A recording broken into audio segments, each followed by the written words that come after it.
असां पाकिस्तान जो मुफ़ाद आहे त पंहिंजा हक़ वठण जे लाइ पहिरीं पहिरीं घरशुमारी ते तवजो ॾियूं। घरशुमारी खां पोइ मर्दमशुमारी थींदी, उन में बि पूरो पूरो अवां कोशिशि कंदाऊं त पाण सभई वधि खां वधि तावन करे पंहिंजी प्रॉपर मर्दमशुमारी ऐं घरशुमारी कयूं। जेकर के असांखे मसइला हूंदा त असां ऐं अवां गॾिजी उन्हनि मसइलनि खे हल कंदासीं। काफ़ी दोस्त ॻाल्हाया आहिनि, शायदि अञा पुठियां बि ॻाल्हाइणा रहंदा। आख़िर में आऊं वरी बि अब्बास फाउंडेशन वारनि खे मुबारकबाद ॾींदुसि जिन अहिड़ा प्रोग्राम रचाए ऐं अहिड़ो मक़सदो गॾु करे असां दोस्तनि खे गॾु करे प्यार ऐं मोहबत जो रस्तो ॾिनो। उन जे लाइ शेख अब्दुल्ला खे मुबारकबाद ॾिजे। आख़िर में महिरबानी दोस्तो।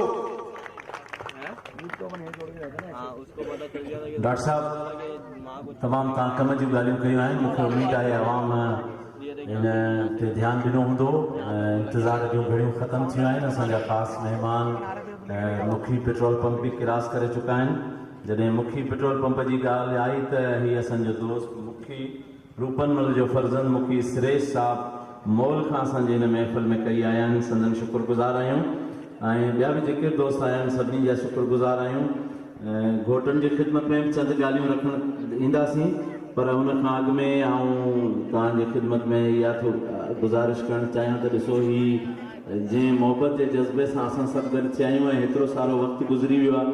मूंखे त ईअं थो महसूसु थिए हाणे 11:15 पिया थियनि। मुंहिंजे रिथ में इहो त 10:30 11 ताईं एंड करे छॾींदासीं, पर लॻे थो त महफ़िल अञा बि असांजो हिकिड़ो 12 ताईं शायदि हली वञे। 11:15 त थी विया आहिनि, कोई पौणो कलाक जे लॻभॻि अञा बि।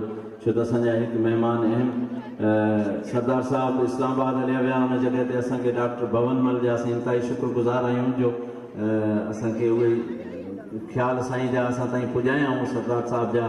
ऐं सरदार साहब जूं ख़िदमतूं मोहबतूं मूं पहिरीं ज़िक्र कयो त बेशुमार आहिनि। हुन जो असां जेतिरो बि ॻाल्हि कयूं उहा घटि आहे। हिन ख़ासि करे हिन इज्तिमाही शादियुनि में मुंहिंजे अक्सर प्रोग्रामनि में पाण मुख्य महिमान जी हैसियत सां रहिया।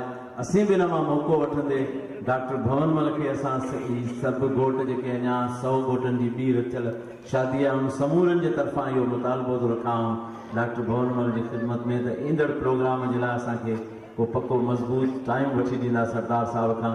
हिननि ग़रीबनि जी ख़ुशी आहे या आस आहे त असांजे हिन ख़ुशीअ में असांजे दरमियान में हुजनि त असांजी दिलियूं वधनि ऐं ख़ुशियुनि में 4 चंड लॻी पवनि।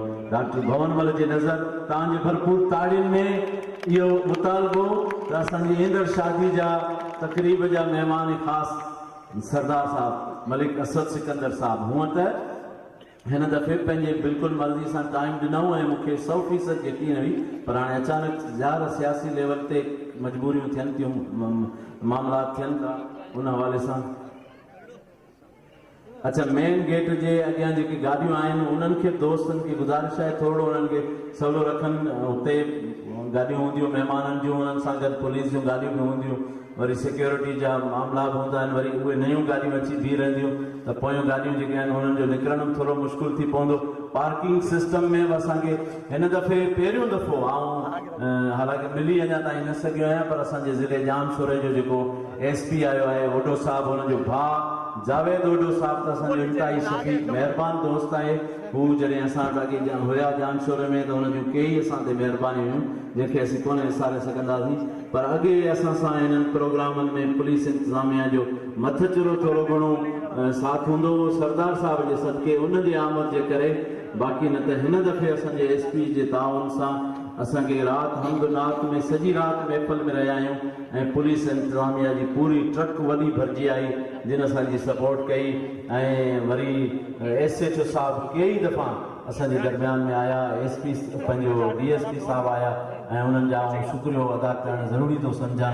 ख़ासि करे रातो की हिन महफ़िल मीलाद ऐं महफ़िल हमदनात जे मौक़े ते ज़िले जे पुलिस इंतिज़ामिया जो शुक्रगुज़ार आहियां। अॼु बि SHO साहब पाण चकर ॾेई विया आहिनि, हुनजो अमलो पूरो अञा ताईं मौजूदु आहे, चारों तरफ़ पहिरे ते आहे ऐं माशाअल्लाह हुननि जो शुक्रियो अदा करणु तमामु ज़रूरी थो सम्झां। वरी असांजा साफ़ी दोस्त जिन जो ॻाणे टे खां ॻणे न सघजनि एतिरा असांजा महिरबानी दोस्त हिते शरीक थिया आहिनि।